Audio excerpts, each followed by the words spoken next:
You didn't move on. You just found better distractions.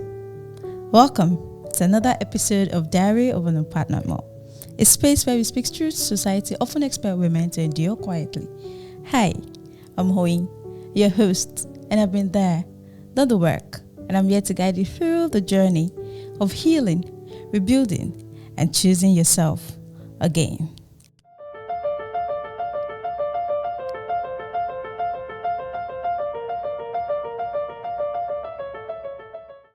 In today's episode, we are going to be talking about how you function, go about your responsibilities, do your routines, but somehow there is still something wrong somewhere. Oftentimes, when we move on from where we used to be, we call it healing. But I'm here to tell you today that functioning is not the same as healing. Some time ago, I took my daughter to the hospital. That was not the first time we were going to the hospital. She had an appointment with the doctor. I got to the hospital. It was a general hospital, and we had to go to the laboratory to have some tests and a blood examined. I got to the lab. My daughter's blood was extracted. And you know the setting of general hospitals? The distance between the offices and where you are supposed to get things done is quite long. I got the test tube. They handed it over to me and told me to go to the next place, to hand it over to them for the examination. And I crashed out. The test tube with me. I dumped it on the floor. I had my daughter at my back. I dropped her. I had my bag with my personal effects. I dropped it. I had another bag with my umbrella, my daughter's snacks, drinks. I dropped everything. I walked out of the room. I was outside and I was crying. I'd left my house. I had my bath. I ate.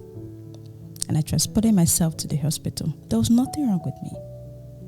I got to the hospital and I crashed out. And I cried and cried and cried. I could not label what was wrong with me. Was it the hospital's fault? No. What was wrong exactly? I screamed.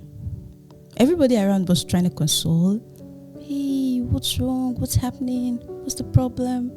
I didn't even have anything to tell them that it was the problem. What was wrong? I was fine last night. But somehow right now, I don't even know what is wrong with me. And I cried. Oh, I cried.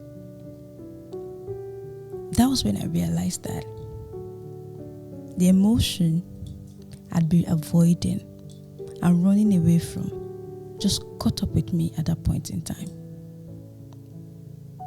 I was irritated. I was frustrated. You know how you have a car, you ignite it in the morning, you want to step out, and you just hear the sound, a funny sound, one that the car is not supposed to make.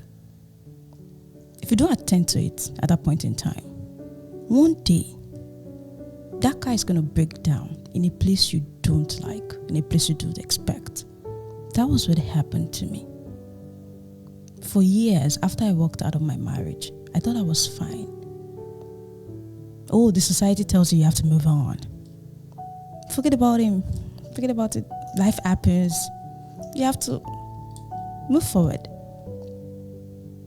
But they don't tell you that moving forward is not the same thing as healing.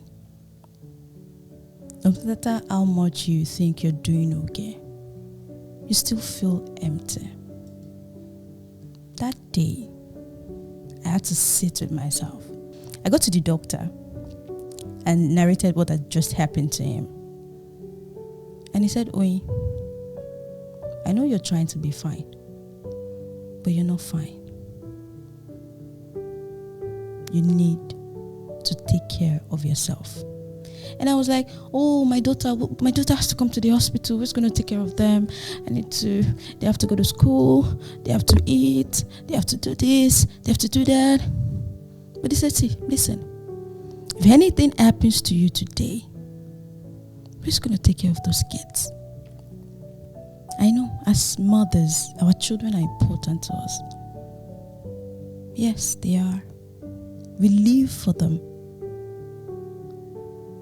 But you have to be fine for them to be properly taken care of. And I realized that being busy is the easiest way to lie to yourself. You wake up, you go to work. Responsibilities are waiting. You have to go to school. You have a job. You have a business. You have a lot of things to attend to. But the day the crash comes, oh, it is ugly. Every single time I replay that memory, I don't ever want any woman to find herself in such a condition. Everybody was trying to tell me, oh, everybody has something going on for themselves.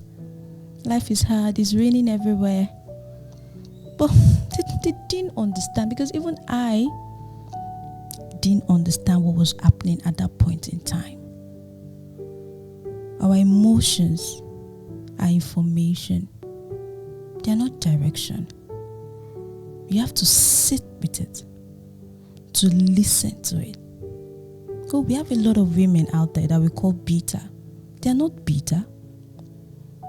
They just have something in them that they have to sit with. I need you to sit with your feelings today. Those emotions, they're not lying. I know you're not fine. And oh, I empathize with you. But I also need you to remember that being busy is not the same as healing. And when you're busy, going about your way of life, going about your responsibilities, doing everything you're supposed to do, the society will call you strong. Oh, look at her. Her husband just left her and it doesn't look like it. That's what they see. But they don't see that when you go back to your room, you hug your pillow and crash out. You scream. Why is this happening to me? You question yourself into the night. You don't even get to sleep properly. But when you come to work the following day, everybody says she's strong. She's taking care of her kids alone. She's courageous. She has strength. No, you're not strong for working. You're actually strong when you sit with your feelings. Healing didn't start when I moved on. It started when I stopped running from my emotions.